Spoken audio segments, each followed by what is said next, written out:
The ACTU is urging the government to limit negative gearing tax breaks to just one investment property. As right now, the investors can still claim tax deductions on multiple properties. Hello everyone. Today we will talk about the proposals in regards to negative gearing and capital gain tax discount. Negative gearing is when the expenses on your investment property, like interest, rates, maintenance, are higher than the rent you earn, creating a loss. So you can claim the loss on your tax to reduce your taxable income.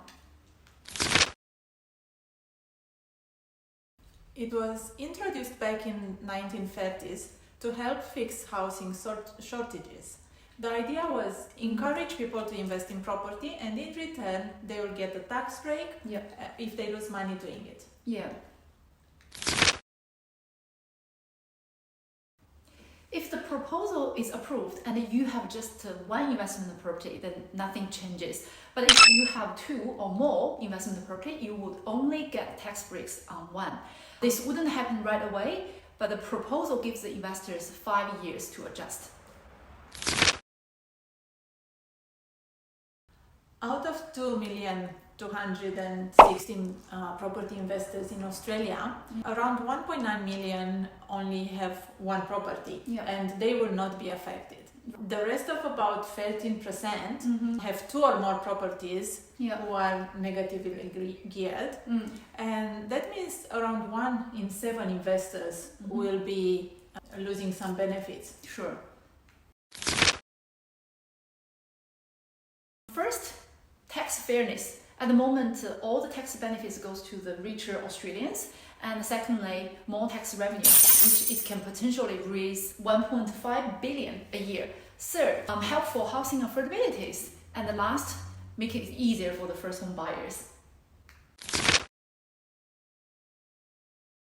Well, some investors may lose out, and which will not improve housing shortage, and property markets could shift if investors sell off extra properties, and it might affect rental markets. Exactly.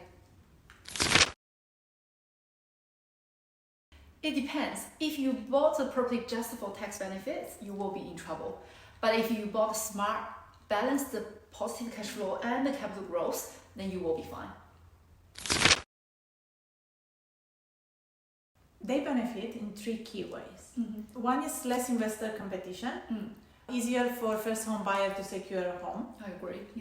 A second one could be a price moderation, as models suggest a 2 to 4 dip in prices would appear.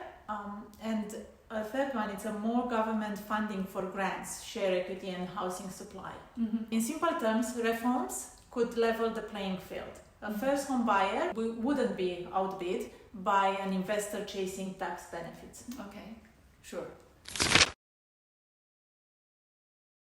So, as you may know, in the 1980s, the Australian government briefly removed negative gearing, but what happened to the rent? Went up to the roof. So it was reintroduced shortly after. It shows that removing it doesn't always help renters or first home buyers. Oh, that is also under review. Currently, if your investment grows by 100,000 and you hold it for 12 months and sell it after, you are only taxed on half of it. Yeah, right, that's right. Removing that or making it only 25% instead of 50% discount could make investors hold properties longer or avoid selling at all, and slowing down property transaction and possibly reducing government revenue. I agree. So the takeaways for investors: stop chasing buying properties only for tax purpose, right? And it's a challenge, but a chance to pivot to the smarter and sustainable strategies. So focus on buying properties, right properties in the growth area with strong and stable cash flow. Yes, and for first home buyers, it's a chance to break through a tough market. What's clear is this: real estate is changing. The smartest player on both sides will be the one who adapt early. Exactly.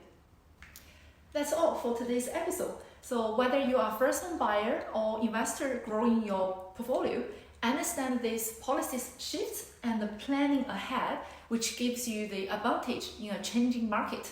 And stay tuned. Productivity and housing policy will be hot topics, and this debate will likely continue during the Economic Reform Roundtable in August.